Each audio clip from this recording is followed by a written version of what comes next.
వి gold trusted gold buyers మీరు తాకట్టు పెట్టిన బంగారాన్ని విడిపించి ఈ రోజు ఉన్న మార్కెట్ ధరకు కొనబడను.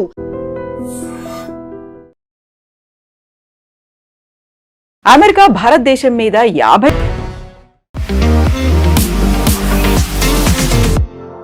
నమస్తే, నేను Kavitha. Welcome to I dream news and నిజాలు. అమెరికా భారతదేశం మీద 50% వరకు టారిఫ్ ను పెంచిన తర్వాత ఆసక్తికరమైనటువంటి పరిణామాలు చోటు చేసుకుంటున్నాయి.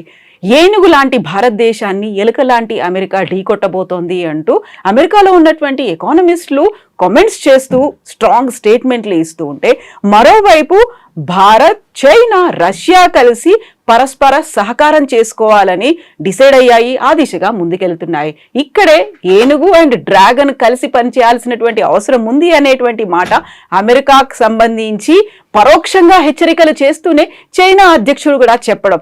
ఓవరాల్ గా భారతదేశానికి సంబంధించి తీసుకున్నటువంటి స్ట్రాటజీ ఏంటి, చైనా అండ్ రష్యా ఎలా ఊతమివ్వబోతున్నాయి? మనతో పాటుగా ఉన్నారు సీనియర్ జర్నలిస్ట్ సురేష్ కొచ్చాతిల్ గారు. సురేష్ గారు నమస్కారం అండి.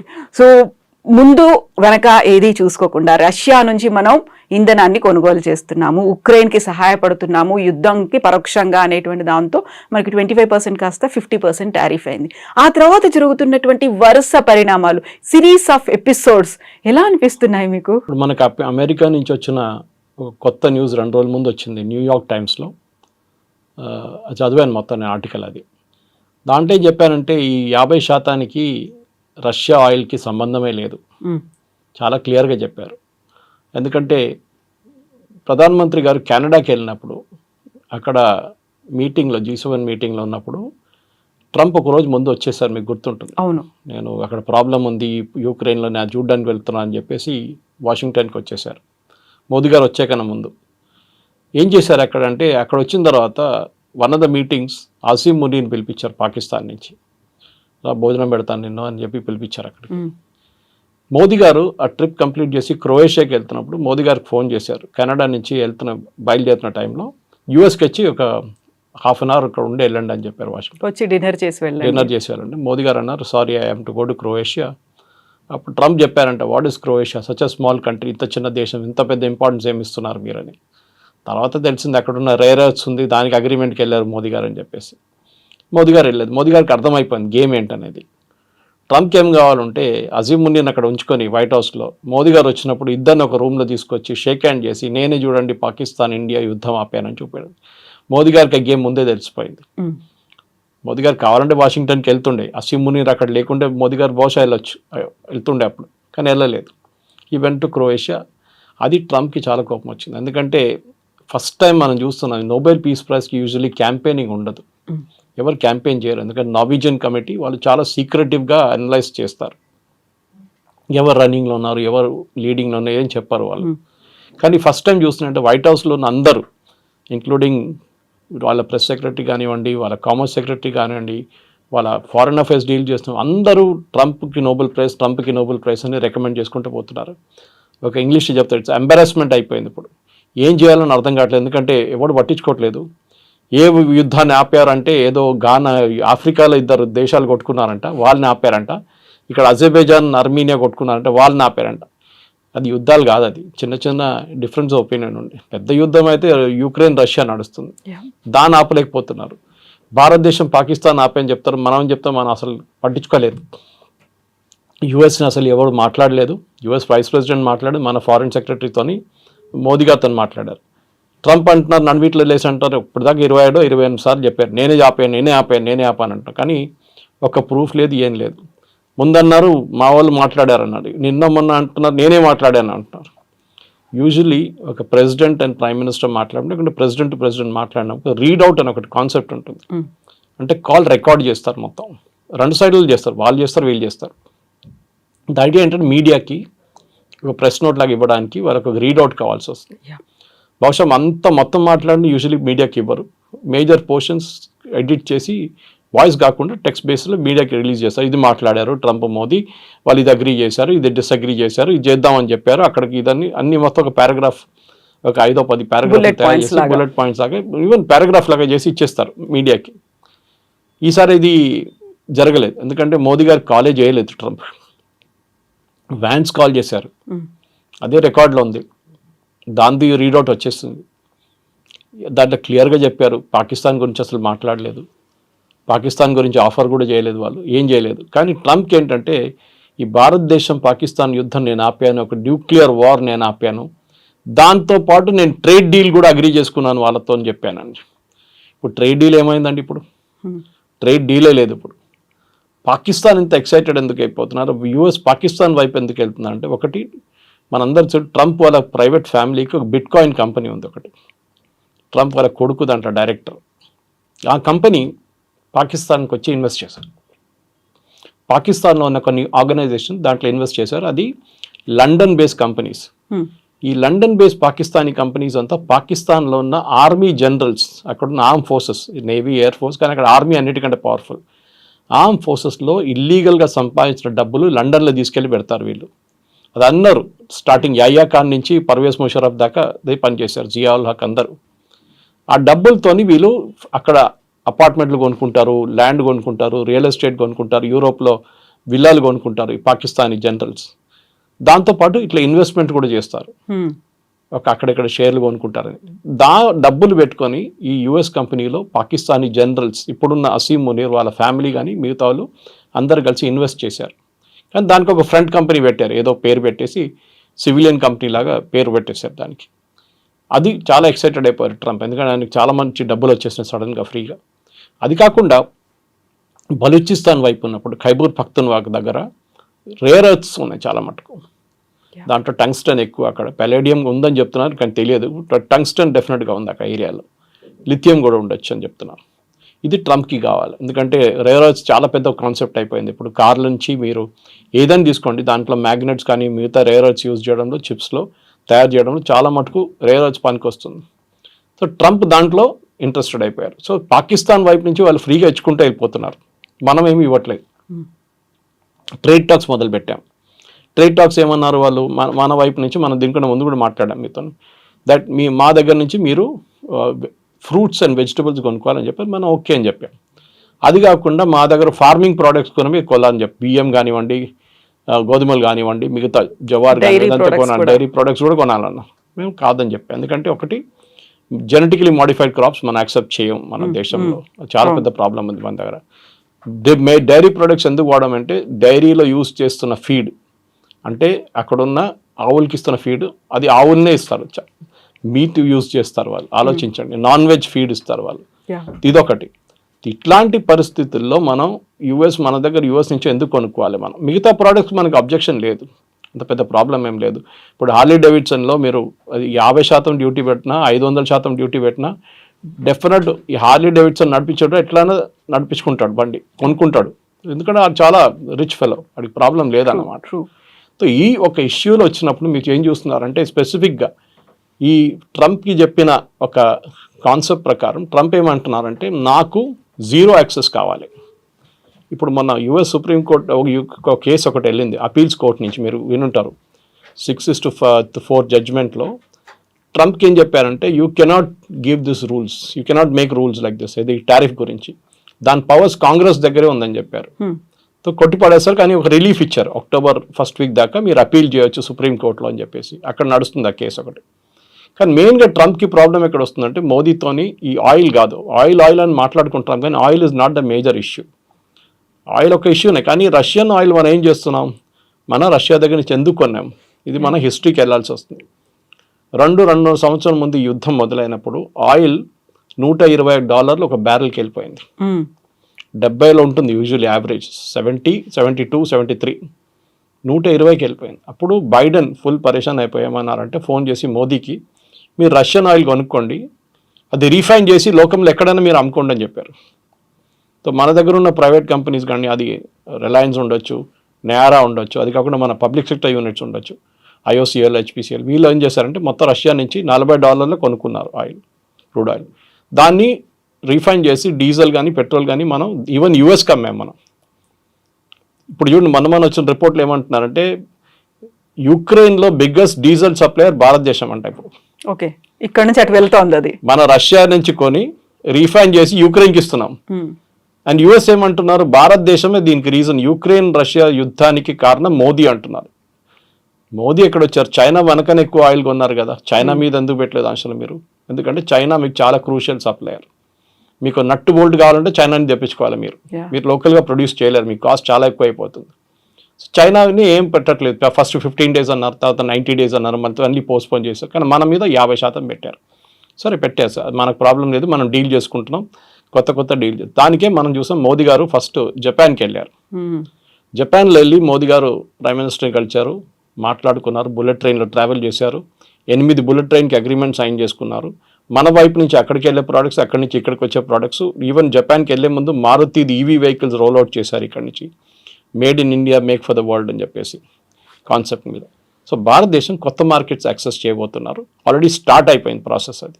సో అక్కడే ట్రంప్కి పెద్ద ప్రాబ్లం వస్తుంది. ట్రంప్ ఏమనుకున్నారంటే మెక్సికో లాగానో కెనడా లాగానో కొంచెం స్క్వీజ్ చేస్తే భారతదేశం ఏడుస్తుంది, సరెండర్ అయిపోతారు. కానీ ఇప్పుడు చూస్తున్నాం మనం, మోదీ గారు అసలు పట్టించుకోవట్లేదు. సో ఇలాంటి కండిషన్లోనే అసలు మోదీ పట్టించుకోవట్లేదని తెలిసిన తర్వాత అక్కడ ఒక క్రై అనేది వినిపిస్తోంది, ఒక భిన్నమైనటువంటి వాదనలు ఉన్నాయి. అయ్యో అనేటువంటి భావనతో పాటుగా ఎలా అయినా మళ్ళీ భారత్ మా కాళ్ళ దగ్గరికి వస్తుంది అనేటువంటి ఒక భావన ముందు కనిపించింది. కానీ అది మెల్లిమెల్లిగా డైల్యూట్ అయిపోయినట్టుంది కదా. చైనాలో జరిగినటువంటి యుఎస్ ప్రెసిడెంట్ అడ్వైజర్ ఒకరు ఉన్నారు, నవారో అని చెప్పి, Peter Navarro. He's actually an agent. Is official diplomat కాదు ఆయన, అఫీషియల్ ఫైనాన్స్ పర్సన్ కూడా కాదు. ట్రంప్ వాళ్ళ ఏజెంట్ ఆయన. ఆయన అపార్ట్మెంట్లు అమ్ముతుండే, రియల్ ఎస్టేట్ అమ్ముతుండే. ట్రంప్కి వచ్చిన అడ్వైజర్గా తీసుకొచ్చారు ఆయన్ని. నెగోషియేటింగ్ చాలా బాగా చేస్తాడు కదా రియల్ ఎస్టేట్లో, మనం దీంట్లో పెట్టుకుందాం అని చెప్పి. మొన్న ఒక స్టేట్మెంట్ చూశారు, Brahmins are making money out of selling Russian oil అని చెప్పి. అది యూజువలీ వీళ్ళు బాస్టన్ బ్రాహ్మిన్స్ అని యూజ్ చేస్తారు. కానీ మన దాంట్లో అది entire thing got back fired. ఎందుకంటే ఇదే కాన్సెప్ట్ రాహుల్ గాంధీ యూజ్ చేస్తున్నారు. బ్రాహ్మిన్స్ అన్ని ఉద్యోగాలు తీసుకెళ్ళిపోతున్నారు, బ్రాహ్మిన్స్ ఆర్ డబ్బులు అని మనకు తెలుసు. బ్రాహ్మిన్స్ రియల్ స్టేట్ మన అందరికి తెలుసు. ఓకే, వాళ్ళు ఏ పరిస్థితిలో ఉన్నారు మన అందరికి తెలుసు. నేను ఇవాళ ఒక విద్యాశ్రమంకి వెళ్ళి వచ్చాను, చూశాను నేను అక్కడ వేద పాఠశాలలో. వాళ్ళ పరిస్థితి చాలా దారుణం ఉంది వాళ్ళది. వాళ్ళని ఇప్పుడే మనం కొంచెం ఎంకరేజ్ చేసి పైకి తీసుకుంది. వాళ్ళ ట్రెడిషనల్ ట్రేడ్ వాళ్ళ గుడిలో ఉంటుంది అంతే. వాళ్ళు దానికన్నా ఎక్కువ వాళ్ళు బయటికి రారు. సరే, ఎప్పుడో జరిగింది, ఏదో అత్యాచారం జరిగిందని చెప్తున్నారు, కానీ ఈ బ్రాహ్మిన్స్ ఎందుకు తీసుకొచ్చారో అర్థం కావట్లేదు. Anyway that issue got back fired completely. ఇప్పుడు ఏం చేయాలని వాళ్ళకి అర్థం కావట్లేదు మీరు చెప్పినట్లు. ఇప్పుడు అదే పరిస్థితిలో ఫస్ట్ జపాన్కి వెళ్ళారు మోదీ గారు. ఈ అగ్రిమెంట్స్ అన్ని సైన్ చేశారు, 8 అగ్రిమెంట్స్ సైన్ చేశారు, చాలా సాలిడ్ అగ్రిమెంట్స్. అది కూడా ఇప్పటి నుంచి 5 సంవత్సరాల లోపల ఫినిష్ అయ్యే ప్రాజెక్ట్స్ అన్ని చేసుకున్నారన్నమాట. జపాన్ దగ్గర మనం తీసుకోవాల్సింది టెక్నాలజీ. వాళ్ళకి చాలా అడ్వాన్స్గా టెక్నాలజీ వాళ్ళ దగ్గర కొంచెం స్ట్రాంగ్ పాయింట్. లాస్ట్ ఒక 10 సంవత్సరాలు ఆ టెక్నాలజీ కొంచెం చల్లబడిపోయింది వాళ్ళది. బికాస్ వాళ్ళ వాళ్ళది వాజ్ మేజర్ ఎక్స్పోర్ట్, ఎలక్ట్రానిక్స్ వాళ్ళది మేజర్ ఉండే. ఒక టైంలో మనం సోనీ అనే బ్రాండ్ వినంగానే మనం కన్ను మూసుకొని కొనేస్తుండే. కానీ ఇప్పుడు మార్కెట్లో చాలా మటుకు మిగతా బ్రాండ్స్ కూడా వచ్చేసినాయి. కొరియా నుంచి బ్రాండ్స్ ఉన్నాయి, చైనా నుంచి ఉన్న బ్రాండ్స్ ఉన్నాయి, చాలా మటుకు బ్రాండ్స్ వచ్చేసినాయి. సరే, సోనీ ఇప్పుడు కూడా ఉంది, quality wise it's considered number 1. Japanese cars కూడా అంతే. మన దగ్గర ఒరిజినల్ మారుతి స్టార్ట్ అయినప్పుడు సుజుకి పార్ట్నర్ ఉండే, ఇప్పుడు నా సుజుకి ఎంటైర్ కంపెనీ వాళ్ళు కొనుక్కున్నారు. సో జాపనీస్ దగ్గర నుంచి మనకు టెక్నాలజీ వస్తుంది. మన వైపు నుంచి జపాన్కి వెళ్ళేది ఫార్మస్యూటికల్ కానీ మిగతా ప్రోడక్ట్స్ కానీ. జపాన్లో తయారు చేయలేని ప్రోడక్ట్స్ మనం ఇక్కడ తయారు చేసి పంపిస్తాం, స్పెషల్లీ చిన్న మిషనరీ పార్ట్స్ కూడా. ఒక టైప్ కూడా చేసుకుంటే మనకు చాలా బాగుంటుంది. మన మ్యానుఫ్యాక్చరింగ్ యూనిట్స్కి చాలా ఒక లెగప్ అంటారు ఇంగ్లీష్లో, అది వచ్చేస్తుంది. నెక్స్ట్ మోదీ గారు వెళ్ళింది షాంఘై కోఆపరేషన్ ఆర్గనైజేషన్ మీటింగ్కి. అక్కడ ఏం జరిగింది, జీ జిన్పింగ్ కానివ్వండి, పుటిన్ కానివ్వండి, మోదీ గారు, ఈ ముగ్గురు ఫొటోస్ మీరు చూసుంటారు. బాడీ లాంగ్వేజ్, ఎందుకంటే ఇది పెద్ద ఇండస్ట్రీ కవిత గారు. ఈ బాడీ లాంగ్వేజ్ రీడ్ చేయడం యూఎస్లో they are paid very well. మీరు నేను మాట్లాడుకొని సౌండ్ మ్యూట్ చేసేస్తే మనం ఏం మాట్లాడమని చెప్పి ఒక మూడో మనిషి చెప్పొచ్చు. లిప్ రీడింగ్ అంటారు వాళ్ళు, దాన్ని మైండ్ రీడింగ్ అంటారు, అన్నీ చేస్తారు వాళ్ళు. What are they speaking about అనేది. సో ట్రంప్ కానివ్వండి, చాలామంది అడిగారు మోదీ గారు, పుటిన్, జీ జిన్పింగ్ ఏ లాంగ్వేజ్లో మాట్లాడారని అడిగారు. వాళ్ళు పక్కనే ట్రాన్స్లేటర్స్ ఉంటారు, వాళ్ళు ఇయర్ షాట్లో ఉంటారు. అంటే ఫోటో ఫ్రేమ్ కన్నా కొంచెం బయట నిలబడతారు కావాలని చెప్పి వాళ్ళని అట్లానే ట్రైన్ చేశారు వాళ్ళని. అది కాకుండా ఇంకో చాలా ఇంపార్టెంట్ ఫోటో మనం చూసాం. పుటిన్ అండ్ మోదీ, పుటిన్ కార్లో ట్రావెల్ చేస్తున్నారు. It's a nuclear proof car అది. దాని మీద మీరు న్యూక్లియర్ బాంబ్ వేస్తే కూడా ఏం కాదు ఆ కార్కి. అట్లాంటి ప్రోడక్ట్. ఎందుకంటే బాంబ్ ప్రూఫ్ అంటే అందరు తయారు చేస్తారు. ఇప్పుడు మన దగ్గర తెలంగాణలో ఉంది బాంబ్ ప్రూఫ్ కార్లు. But that is a nuclear కానీ even biohazard it can handle అన్నమాట. బయోవార్ జరిగితే కూడా ద కార్కి ఇంపాక్ట్ ఉండదు. మోదీ కోసం ఫస్ట్ మనం చూసే ఒఫీషియల్ న్యూస్ ఇది, మనం పర్సనల్ చెప్పట్లేదు, ఏదో బీజేపీ వాళ్ళు చెప్పారు, ఆర్ఎస్ఎస్ వాళ్ళు చెప్పలేదు. కానీ పుటిన్ 10 నిమిషాలు మోదీ గారి కోసం వెయిట్ చేశారంట, కొంచెం లేట్ అయిపోయింది మోదీ గారు రావడానికి హోటల్ నుంచి. దాని తర్వాత వాళ్ళిద్దరు కార్లు వెళ్ళిన తర్వాత వెన్యూకి చేరుకున్నప్పుడు కూడా, ఎస్సీఓ వెన్యూకి చేరుకున్నప్పుడు కూడా మళ్ళీ 15 నిమిషాలు కార్ లోపల కూర్చొని మాట్లాడారంట. అఫ్ కోర్స్ ట్రాన్స్లేటర్స్ ఉంటారు కార్లో, వాళ్ళకని కాన్ఫిడెన్షియల్ ఉంటుంది, భయం మాట్లాడారు మనకేం తెలియదు. సో ఆబ్వియస్లీ ఆ బాడీ లాంగ్వేజ్ పుటిన్ కానీ మోదీ కానీ, అదే టైంలో జీ జింగ్పిన్ అండ్ మోదీ, వీళ్ళు ముగ్గురు ఒక ఆల్టర్నేటివ్ ఫ్రంట్ ఫామ్ చేస్తున్నారు. యుఎస్ చేస్తున్న బ్లాక్మెయిల్ వాళ్ళిద్దరు కూడా ఇంపాక్ట్ అయింది. రష్యాకి ఇంపాక్ట్ అయింది ఎప్పటి నుంచో, చైనాకు కూడా ఇంపాక్ట్ అవుతుంది ఇప్పుడు. సో ఒక ట్రంప్ని ఒక లెసన్ నేర్పియాలని చెప్పి వీళ్ళు డిసైడ్ చేసుకున్నారు. దాంట్లో 2-3 రూట్స్లో చేయొచ్చు. ఒకటి ఈ ముగ్గురు రాష్ట్రాలు కలుపుకుంటే, రష్యా, ఇండియా, చైనా కలుపుకుంటే 36% మన వరల్డ్ జీడిపి వాళ్ళ దగ్గర ఉంది. ఓకే, అప్రాక్సిమేట్లీ $1 trillion కూడా it's I think around $36 trillion trade ఉంది వాళ్ళ దగ్గర. అది కాకుండా అన్నిటికంటే ఇంపార్టెంట్ ఏంటంటే వీళ్ళు ఒక ఆల్టర్నేటివ్ స్విఫ్ట్ సిస్టమ్, అంటే అమెరికా డాలర్ టర్మ్స్లోనే అన్ని మాట్లాడతారు. మీకు గుర్తుంది కవిత గారు, ఇది బ్రిక్స్ వచ్చినప్పుడు లాస్ట్ ఒక 6 నెలల ముందు ట్రంప్ వచ్చినప్పుడే ఇమ్మీడియట్గా ట్రంప్ థ్రెటన్ చేశారు సౌత్ ఆఫ్రికాని, బ్రెజిల్ని, మీరు ఆల్టర్నేట్ కరెన్సీ తీసుకొస్తే మీ పని నేను చూసుకుంటానులే అని చెప్పేసి. అవును, ఎందుకంటే భయం ఏంటంటే డాలర్ని రీప్లేస్ చేసేస్తే డాలర్ విలువ పోతుంది మొత్తం కంప్లీట్గా. ఆల్రెడీ చాలా వీక్ అయిపోయింది డాలర్. మనం ఇండియన్ రూపీతో కంపేర్ చేయకూడదు, బికాజ్ ఇండియన్ రూపీ చాలా వీక్ అయింది. కానీ ఆల్ కరెన్సీస్ వీక్ అయింది అంటే అన్నిటికంటే తక్కువ ఇండియన్ రూపీ. మీరు బ్రిటిష్ పౌండ్తో కంపేర్ చేయండి డాలర్ పడిపోయింది యాక్చువల్లీ విలువలో. ఎనీవే అది మనకు సబ్జెక్ట్ మ్యాటర్ కాదు. కానీ మన ఇక్కడ అంటే ఆల్టర్నేటివ్ పేమెంట్ సిస్టమ్ ఒకటి ఫామ్ చేయాలి. మనం ఇది ఎప్పుడు చూసామంటే, ఫస్ట్ ఇరాన్ మనకి ఆయిల్ మనం కొనుక్కున్నప్పుడు వీళ్ళు ఇరాన్ మీద ఆంక్షలు పెట్టారు. ఎవరు? యుఎస్. వీళ్ళు న్యూక్లియర్ ప్లాంట్లో మిసైల్స్ తయారు చేస్తున్నారు అది ఇది చెప్పి. మనం ఏం చేసాం? రూపీ పేమెంట్ చేసాం ఫస్ట్. తర్వాత ఏం చేసాం? బార్టర్ పేమెంట్ చేసాం. వాళ్ళకి బియ్యం కావాలంటే మనం వాళ్ళకి బియ్యం ఇచ్చాం, వాళ్ళు మనకు ఆయిల్ ఇచ్చారు. దాని తర్వాత యూఎస్ వచ్చి మళ్ళీ స్ట్రిక్ట్ చేశారు, మీరు ఇంకా చేస్తే మిమ్మల్ని అది చేస్తాం అని చెప్తే, సరే మనం అక్కడి నుంచి క్లోజ్గా ఇరాన్ని బంద్ చేసేసాం ఆయిల్ సప్లై. మళ్ళీ రష్యా నుంచి మొదలుపెట్టాం, రష్యా నుంచి కొనుక్కుంటున్నాం. ఇది డాలర్ని ఆపడానికి కూడా మనం చాలా మటుకు సహాయం చేసాం. కానీ ఇప్పుడు we will not help them at all. Dollar free float కానివ్వండి, డాలర్ ఎక్కడ పోతే అది పోనివ్వండి, మనకు ప్రాబ్లం లేదు. ఆయిల్ ప్రైస్ కూడా నేను చెప్పినట్లు బైడెన్ ఏం చెప్పారు, ఆ టైంలో ఆయిల్ ప్రైస్ హోల్డ్ చేయండి, ఇండియా ఇట్లా రీఫైన్ చేసి పంపిస్తే ఆయిల్ ప్రైస్ $70-80 ఉంటుంది, లేకుంటే $200 వెళ్తుండే అని చెప్పి యుఎస్ ఎకానమిస్టే చెప్తున్నారు. భారతదేశం ఇంటర్ఫియర్ కాకపోతే రష్యన్ ఆయిల్తోని worldwide crude oil prices $200 వెళ్ళిపోతుంటే మొత్తం వరల్డ్ ఎకానమీ దెబ్బతింటుండే. సో భారతదేశాన్ని అప్రిషియేట్ చేయకుండా ట్రంప్ ఏమో మన మీద ఆంక్షలు విధిస్తున్నారు. మీరు తీసుకొని యుక్రెయిన్ రష్యా వార్లో పెడతారు. రష్యా ఆయిల్ అమ్మితే కూడా చైనాకి అమ్ముతున్నారు కదా, వాళ్ళు డబ్బులు ఇస్తారు కదా. టర్కీ తీసుకుంటున్నారు, టర్కీ నేను చెప్పట్లేదు, ఎందుకంటే మిడిల్ ఈస్ట్లో టర్కీ పనికి వస్తారు. ఇదంతా ట్రంప్ ఆడే గేమ్ అనమాట. దీంట్లో అన్నిటికంటే ఇంపార్టెంట్ కవిత గుర్తుపెట్టుకోవాలి, టఫ్గా ఉన్న నేషన్స్ మనం టఫ్గా యాక్ట్ చేస్తే వాళ్ళు అసలు ఏం చేయరు, భయపడతారు. యుఎస్ వీక్ నేషన్స్ని మొత్తం షుగర్ కేన్ జ్యూస్ మన చేస్తాం పిండేసి అట్లా పిండి చేసుకుంటారు వాళ్ళు. మెక్సికోని చూసినప్పుడు ఏమంటున్నారు, మెక్సికోని ఫస్ట్ ఒక టారిఫ్ అన్నారు, మళ్ళీ నెక్స్ట్ టారిఫ్ అన్నారు. ఇప్పుడు ట్రంప్ నిన్న స్టేట్మెంట్ ఇచ్చారు, ఏంటంటే మనం ఏం కావాలంటే చేసుకుంటే ఏం చేయలేరు మెక్సికో అని చెప్పి. మెక్సికో ఏం చేయలేరంట, మనం ఏం కావాలంటే చేసుకుంటాం మనం, మెక్సికో నేను చెప్పేది వింటారు వాళ్ళని. ఆలోచించండి వాళ్ళ పరిస్థితి, హెల్ప్లెస్ కంప్లీట్లీ. సో ఆ పరిస్థితికి మనం రాకుండా మోదీ గారు టఫ్గా ఉంటున్నారు. కానీ మన దేశంలో ఒకటే పార్టీ ప్రాబ్లం వీళ్ళకందరికీ, కాంగ్రెస్ ఏమో మోదీ గారు ఏం చేస్తే దాన్ని వ్యతిరేకిస్తారు. యూఎస్తో ఫ్రెండ్షిప్ పెట్టుకుంటే యూఎస్ ఫ్రెండ్షిప్ పెట్టుకున్నారంటారు. ఇప్పుడు యూఎస్తో కాకపోతే మళ్ళీ యూఎస్ ఎందుకు మీరు ట్రంప్తో ఎందుకు గొడవ పెట్టుకుంటా అంటారు. చైనాతో ఎందుకు పెట్టుకున్నారు మీరు అంటారు. కాంగ్రెస్కి ఒక కన్ఫ్యూజ్ పాలసీ ఉంది.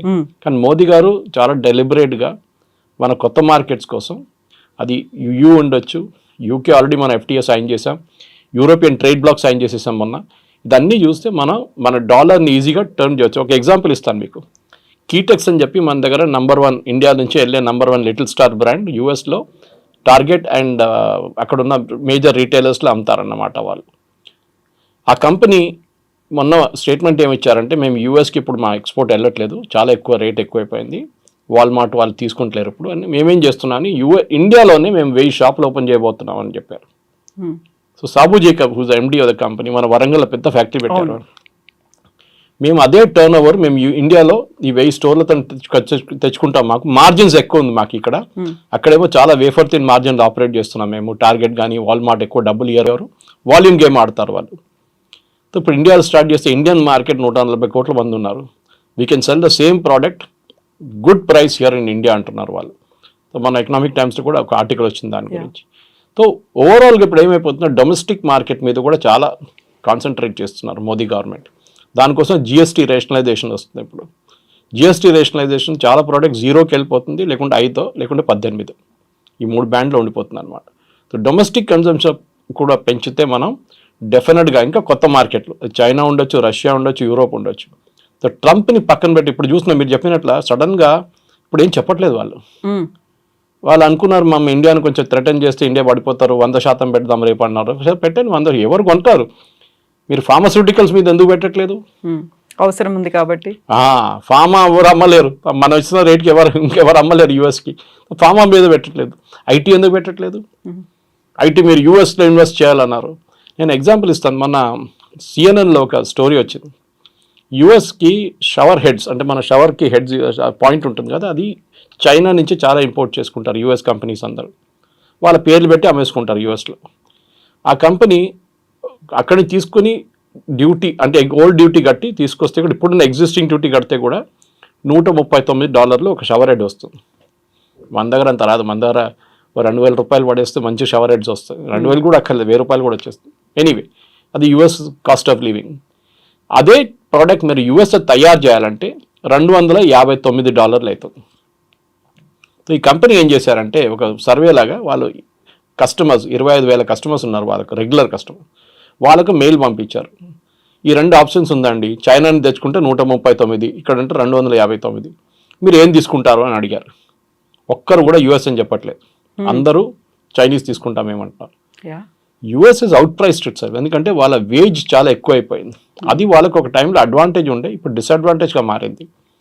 ఆ వేజెస్లో ఐఫోన్ కొనుక్కుంటారు, ఐప్యాడ్లు కొనుక్కుంటారు అనుకున్నారు, కానీ ఇప్పుడు బేసిక్ లివింగ్ డైలీ ఎక్స్పెన్సెస్, మీరు వెళ్ళారు మన యూఎస్, మీకు తెలుసు, డైలీ ఎక్స్పెన్సెస్ కోసం వాళ్ళు చూసుకుంటున్నారు. వాళ్ళు they are looking at how to survive. ఆ సర్వైవల్లో మీకు ఐప్యాడ్లు కొనడం, ఐఫోన్లు కొనడం కాదు. ఓకే, మీరు ఎట్లా బతుకుతారో మీరు అది చూస్తున్నారు ఫస్ట్ అన్నమాట. అది చాలా ఇంపార్టెంట్. సో ఆ పరిస్థితికి వచ్చినప్పుడు ట్రంప్ ఇప్పుడు ఏం చేయబోతున్నా చూడాలి. ఎందుకంటే నెక్స్ట్ 6 months యూఎస్ ఎకానమీ ఒక టైల్ స్పిన్లో వెళ్ళిపోతుంది కంప్లీట్గా.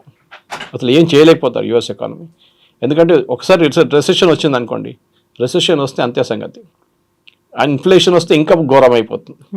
ఈ 2 ఫ్యాక్టర్స్ వస్తే యూఎస్లో, ఎందుకంటే ఇప్పుడు మీరు అమ్ముతున్న ప్రోడక్ట్, ఇప్పుడు ట్రంప్ వాళ్ళ అడ్వైజర్స్ ఏమంటున్నారు, మేము ఎంత $4 trillion ఈ 10 సంవత్సరాలు వీ కెన్ గెయిన్ అంటున్నారు. ట్రంప్ ఉండబోయేది 4 సంవత్సరాలు, మీరు 10 years గురించి ఎట్లా మాట్లాడతారండి మీరు? ఎగ్జాక్ట్లీ. ఇంకో గవర్నమెంట్ వస్తారు, ఇంకో పార్టీ రావచ్చు, ఇంకేమైనా కావచ్చు, రేపు వీళ్ళ ప్రెసిడెంట్ వస్తే తీసేస్తాడు డ్యూటీలన్నీ. 4 trillion ఎవరు కడతారు? వాళ్ళ కంపెనీలు కడుతున్నారు. ఇండియా నుంచి మనం ఒక టీషర్ట్ పంపిస్తున్నప్పుడు $50 అనుకోండి, $50 మీద 50% పెడితే $75 అయిపోతుంది. $75 ఎవరు కడుతున్నారు? ఎక్స్ట్రా $25 కట్టేది అమెరికన్ కన్జ్యూమర్. కంపెనీ కడుతున్నారు, కంపెనీ అమ్మేటప్పుడు మళ్ళీ ఆ డబ్బులు సంపాదించుకుంటారు వాళ్ళు. సో ద ఫైనల్ లాస్ జరిగేది అమెరికన్ కన్జ్యూమర్ మీద. అది ఇప్పుడు కాదు, ఒక 2 నెలల్లో ఇప్పుడు తెలిసిపోయింది ఆల్రెడీ. ఇక్కడి నుంచి ఇంకా ముందుకు వెళ్తూ కంప్లీట్గా ఒక యూఎస్కి అక్కడున్న కన్జ్యూమర్కి ఇన్ఫ్లేషన్ మినిమం ఒక double-digit ఫిగర్లో వచ్చేస్తుంది. సో మనం ఇప్పుడు ఒక సేఫ్ గేమ్లో ఉన్నాము, మన స్ట్రాటజీ కూడా is going to work out. Yes, సి అది ఎట్లా అంటే మెచ్యూర్ అప్రోచ్ ఉండాలి. ఇప్పుడు మనం మెచ్యూర్ అప్రోచ్ అంటే ప్యానిక్ చేయకూడదు. మనం చూసాం 50% పెట్టగానే ఉద్యానాలు బంద్ అయిపోయింది, తిరుపూర్ బంద్ అయిపోయింది, సూరత్ బంద్ అయిపోయింది, కంపెనీలన్నీ మూసేస్తున్నారు, కాన్పూర్లో మూసేస్తున్నారు అన్నది కాదు. ముందు యూఎస్ మార్కెట్ మనకు మార్కెట్లు ఉండే కదా. మీరు యూఎస్కి ఎందుకు వెళ్ళారు? మీకు వాల్యూ కొంచెం ఎక్కువ దొరుకుతుంది. మీకు $5 వెళ్ళే ప్రోడక్ట్కి మీరు ఇండియాలో అమ్ముకుంటే అదే $10 మీరు యూఎస్లో అమ్ముకోవచ్చు. దానికోసం మీకు ప్రాఫిట్ కొంచెం ఎక్కువ ఉంటుందని మీరు అక్కడికి వెళ్ళారు. కానీ రిస్క్ ఉంటుంది ఇట్లాంటిది. రేపు యూఎస్ మార్కెట్లో డబ్బు లేదనుకోండి కొనడానికి, ఎవరు కొనరు. Your product will remain on the shelf. Exporter అక్కడ ఇంపోర్ట్ చేస్తున్నాడు, బంద్ చేసేస్తాడు మార్కెట్, ఖతం అయిపోయిందని దివాలా అయిపోతాడు. సో దాట్ పొజిషన్కి రాకుండా మనం మెచ్యూర్గా రియాక్ట్ అయ్యాం. ఈ రీజనల్ కోఆపరేషన్తో చైనా కానివ్వండి, రష్యాతోని కోఆపరేట్ చేసుకుంటే మన మార్కెట్ క్రియేట్ చేసుకోవచ్చు ఇక్కడే. చైనాతో మనకు చాలా ప్రాబ్లమ్స్ ఉన్నాయి, లేదని లేదు, బార్డర్ ప్రాబ్లమ్స్ చాలా ఉంది, రిజాల్వ్డ్ ఇష్యూస్, అన్రిజాల్వ్డ్ ఇష్యూస్ ఉన్నాయి. కానీ నమ్మకమైన మిత్రుడా అనేటువంటి డౌట్ వస్తుంది కదా. అది ఇంగ్లీష్లో అంటారు, యువర్ ఎనిమీస్ మై ఫ్రెండ్ అంటారు. యా ఓకే, మీరు ప్రయారిటీ ఏంటి ఇప్పుడు? ఓకే, నమ్మకం ఉందంటే ఎవరు నమ్మచ్చు? యూఎస్ నమ్మచ్చా? నమ్మలేం కదా. 71లో ఇదేలాగా మన మీద శాంక్షన్స్ పెట్టారు. వాజ్పేయి గారు పోఖ్రాన్ 2 చేసినప్పుడు శాంక్షన్స్ పెట్టారు. Sanctions, not tariff. శాంక్షన్స్ అంటే మీరు కొనలేరు, అమ్మలేరు. ఆంక్షలు కంప్లీట్గా ఆలోచించండి. థమ్స్అప్ ఎట్లా వచ్చింది పైకి? ఆ స్టోరీ ఇంకోటి ఇది. దట్ ఈస్ బికాజ్ కోకోకోలాని జార్జ్ ఫెర్నాండెస్ భారతదేశం తరిమి కొడితే థమ్స్అప్ పైకి వచ్చింది ఆ టైంలో. మన డొమెస్టిక్ ప్రొడక్ట్స్ ఎన్ని క్రియేట్ చేసాం మనం అట్లాంటిది. ఇప్పుడు యూఎస్ ప్రొడక్ట్స్ ఎన్ని వాడుతున్నాం మనం? రెస్టారెంట్ పాసిబ్లీ మెక్డానల్డ్స్ కానివ్వండి, కేఎఫ్సీ కానివ్వండి, పెప్సీ కానివ్వండి, కోక్ అని అనొచ్చు. మిగతా ఏం కొంటున్నాం మనం US products? We don't have any major share. Nike shoes అని చెప్పొచ్చు. Okay, they are all made in India. ఇప్పుడు రాయల్టీ చేస్తున్నారేమో, అది ఇంకో మాట. అది కానీ the main point right now, భారతదేశానికి కొత్త మార్కెట్స్ ఓపెన్ చేస్తున్నారు. మోదీ గారు టిపికల్ సేల్స్మెన్ లాగా తిరుగుతున్నారు. అదే ప్రధానమంత్రి పని, ప్రెసిడెంట్ పని అదే. ఏ దేశమైనా చూడండి, మ్యాక్రాన్ ఇండియాకి వచ్చినప్పుడు ఫస్ట్ వాళ్ళ ఎయిర్క్రాఫ్ట్ అమ్మడానికి ట్రై చేస్తారు. ట్రంప్ ఇక్కడ వెళ్తే వాళ్ళ ప్రోడక్ట్స్ అమ్మడానికి ట్రై చేస్తారు. జాపనీస్ ప్రైమ్ మినిస్టర్ అయినప్పుడు వాళ్ళ కార్లు, వాళ్ళ ఎలక్ట్రానిక్ ప్రోడక్ట్స్ మార్కెట్ చూసుకుంటారు. That is the job. ఇప్పుడున్న ప్రధానమంత్రి కానీ ప్రెసిడెంట్స్ కానీ అంటే యాక్చువల్ రోల్లో ఉన్న వాళ్ళు, నాట్ ద సెరమోనియల్ రోల్. మన దగ్గర president is a ceremonial role, కానీ prime minister is an active role. వాళ్ళ పని ఇది. వాళ్ళ దేశంలో తయారు చేసిన ప్రోడక్ట్స్ని ఇంకో మార్కెట్లో అమ్మడానికి ప్రధానమంత్రి ఈజ్ ద బెస్ట్ సేల్స్మెన్. ఆయన చేయనియండి, 6 నెలలు వెయిట్ చేయండి. అప్పుడు చూడండి, తర్వాత ట్రంపే దిగొస్తారు. 6 నెలలు అక్కర్లేదు, 3 నెలలు దిగొస్తారు. ఎందుకంటే ఇక సీన్ దట్ బ్లాక్మెయిల్ పనిచేయట్లేదు, వీళ్ళు పట్టించుకోరు మమ్మల్ని. మళ్ళీ ఏం చేసుకుంటాం మనం? చలో జానేదో అని చెప్పి మళ్ళీ రిటర్న్ తీసుకుంటారు. లేకుంటే వాళ్ళు రష్యాతో వెళ్ళిపోతాడు, చైనాతో వెళ్ళిపోతారు, మాకు ఇంకా పెద్ద ప్రాబ్లం అదని చెప్పేసి. ఇక ట్రంప్కు అన్నిటికంటే పెద్ద భయం అది ఒకటే. వీళ్ళు ముగ్గురు కలిస్తే ఇంకొక ఆల్టర్నేట్ బ్లాక్ అయిపోతుంది. అది చాలా పెద్ద థ్రెట్ యూఎస్కి అనమాట. సో దానికోసం he will have to do a climb down. Problem is ట్రంప్కి సొంత ఒపీనియన్ లేదు. వాళ్ళ చుట్టుపక్కల అడ్వైజర్స్ ఉన్నారు చూడండి, ఆల్ హాట్ హెడెడ్ ఫెలోస్. వాళ్ళు ఇస్తున్న అడ్వైజ్ మీద నడుస్తున్నారు. బాంబు వేయాలంటే బాంబు వేసేస్తాడు, బాంబు వద్దంటే బాంబు తీసేస్తాడు, 25 పెట్టమంటే 25 పెడతాడు, 50 తీస్తే 50 తీసేస్తాడు. ఒక స్టెబిలిటీ లేదు. ఈవెన్ యూఎస్ కంపెనీస్ అదే అంటున్నారు. యూఎస్ కంపెనీ మొన్న కూడా 2 గైడెన్స్ ఇచ్చారు. వాళ్ళు ఏమంటున్నారు, వీ నీడ్ ప్రెడిక్టబిలిటీ. మీరు స్టేబుల్గా చేయండి, చేయొద్దని చెప్పట్లేదు, ట్రంప్ గారు అంటున్నారు. కానీ బీ స్టేబుల్ అబౌట్ ఇట్. ఒక మాట ఒక వారం అంటారు, మళ్ళీ నెక్స్ట్ వీక్ వచ్చి ఇంకో మాట అంటారు. ఒక ప్రెసిడెంట్ కాను, ఎస్పెషల్లీ యూఎస్ ప్రెసిడెంట్ కానప్పుడు చాలా స్టేబుల్ ఉండాలి థింకింగ్లో. ఎందుకంటే మీ చెప్పిన ఒక్కొక్క వర్డ్ ఇంటర్నేషనల్ మార్కెట్లో చాలా పెద్ద రామిఫికేషన్ క్రియేట్ చేస్తుంది. సో దానికోసం ట్రంప్ని ఇప్పుడు ఎవరు సీరియస్గా తీసుకుంటలేరు. So much so vice president మొన్న జేడీ వాన్స్ ఒక స్టేట్మెంట్ ఇచ్చినప్పుడు అందరూ ఎక్సైట్ అయిపోయారు. ట్రంప్కి ఏమైనా ఉంటే నేను ఉన్నాను కదా, నేను ప్రెసిడెంట్ అయిపోతానన్నారు. ఎమర్జెన్సీ టైంలో ఐఎమ్ దేర్ అనేమాట. ఆలోచించండి. Why did you have to say it? ఎందుకు చెప్పారో ఎవరికి అర్థం కావట్లేదు. చెప్పారు కానీ దాని పెద్ద ఇష్యూ అయిపోయింది. మళ్ళీ ట్రంప్ పోతున్నాడా ఉంటాడా అని చెప్పేసి. మిడ్ టర్మ్ పోల్స్ రాబోతుంది యూఎస్లో. మిడ్ టర్మ్ వస్తుంది నెక్స్ట్ 1 yearలో. ఆ మిడ్ టర్మ్లో డెఫినెట్గా రిపబ్లికన్స్ ఓడిపోతారు. అప్పుడు ఏం చేస్తారు? ట్రంప్కి సెనెట్లో మెజారిటీ ఉండదు, కాంగ్రెస్లో మెజారిటీ ఉండదు, బిల్స్ పాస్ చేయలేరు. Then what he'll do? ఆయనకు దిగ రావాల్సి వస్తుంది. ఈ will have to bring back everything. Initially dose తీసుకొచ్చిన ఏమని చెప్పారు, మేము ఇన్ని ట్రిలియన్స్ సేవ్ చేస్తా అన్నారు. ఇప్పుడు దాని గురించి అస్సలు మాట్లాడలేదు. Nothing was saved, only drama ఉండేది. ఇప్పుడు ఆ డ్రామా కూడా పోయింది. ఇది కొత్త డ్రామా ఇప్పుడు నడుస్తుంది. ఇది కూడా కొన్ని రోజుల తర్వాత అది కూడా ఉండదు. Yes sir, thank you so much sir. Thank you very much. And don't forget to subscribe to iDream. And for more videos, Please subscribe to iDream. Please subscribe to iDream. Please subscribe iDream. And please subscribe to iDream. For more videos, subscribe to iDream. please like, share and subscribe to the channel. Congratulations, iDream. Subscribe to iDream. Subscribe to iDream. So subscribe to iDream Media. iDream ki iDream team andarki huge congratulations. Please subscribe iDream Media. Please subscribe to iDream. Subscribe iDream. Please subscribe to iDream. iDream అంటే నా కళల ఛానల్ను subscribe చేసుకున్న నోరు తిరుగుతలేదు. మీరైతే గంట గుర్తు కొట్టండి. For more such videos, please subscribe to iDream. Subscribe to iDream. Please subscribe to iDream. Please subscribe iDream Media. Please do subscribe to iDream. Please subscribe to iDream Media. For best entertainment and information, please subscribe iDream.